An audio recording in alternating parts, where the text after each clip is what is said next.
If you care about history the way I do, you know the past wasn't just about wars and empires. It was about survival, comfort, and living through long winters without modern systems doing the thinking for you.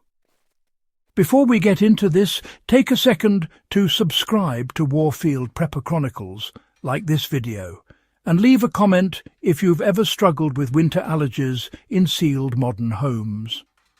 This channel exists to preserve practical historical knowledge that still matters. Now, let's get straight to it. Ancient homes allowed constant air exchange instead of sealing people inside stale air. Traditional homes across Europe, Asia, and the Middle East were never airtight.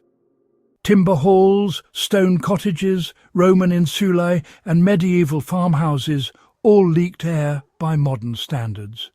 But that was not a flaw. It was a built-in ventilation system. Smoke holes, loose-fitting shutters, thatched roofs, and porous materials allowed fresh air to circulate continuously. This steady airflow prevented the build-up of dust mites, mold spores, and stagnant humidity, which are major winter allergy triggers today. In practical terms, this meant allergens never concentrated indoors the way they do now. You can apply this knowledge today by intentionally allowing controlled airflow in winter, cracking vents, using passive ventilation, or avoiding oversealing living spaces in the name of energy efficiency alone. Natural building materials regulated moisture without machines. Ancient homes relied on materials that breathed. Clay, lime plaster, stone, wood, wool, and straw naturally absorbed and released moisture depending on indoor conditions. This kept humidity in a stable range, even during winter. Mold struggles to grow in environments where moisture levels fluctuate naturally instead of spiking and stagnating. Modern drywall, synthetic insulation, and vinyl paints trap moisture inside walls, creating hidden mold colonies that aggravate allergies. A practical takeaway is to use lime-based plaster, untreated wood, or clay finishes in at least one room of your home. Even small changes restore moisture balance without dehumidifiers or air purifiers. Fire-based heating dried indoor air in a controlled way. Open hearths, masonry stoves, hippocore systems, and charcoal braziers all produced radiant heat while actively pulling air upward and outward. This constant draw dried excess moisture and replaced it with fresh air. Unlike modern forced air systems that recirculate dust, pollen, and pet dander through ducts, ancient heating expelled contaminants outdoors. People weren't breathing yesterday's air. You can adapt this today by reducing reliance on recirculating HVAC during winter and incorporating radiant heat sources like masonry heaters or infrared panels that don't move air aggressively. Furniture, textiles, and storage habits reduced dust accumulation. Ancient interiors were sparse by necessity. Furniture was solid wood, often raised off the floor and rarely upholstered. Textiles were wool or linen, materials that resist dust mites far better than modern synthetics. Storage was vertical and visible, not sealed in closets where moisture and dust collect unseen. Less fabric, fewer soft surfaces, and more frequent airing meant fewer allergen reservoirs. The modern application is straightforward. Reduce synthetic carpets, replace heavy drapes with breathable fabrics, and regularly air bedding even in winter. These habits mirror historical practice more than modern design trends. Daily winter routines kept indoor air clean. Ancient households followed routines that indirectly controlled allergens. Floors were swept daily, bedding was shaken outdoors even in cold weather, and living spaces were reorganized seasonally. Winter did not mean inactivity. These practices prevented dust from settling long-term.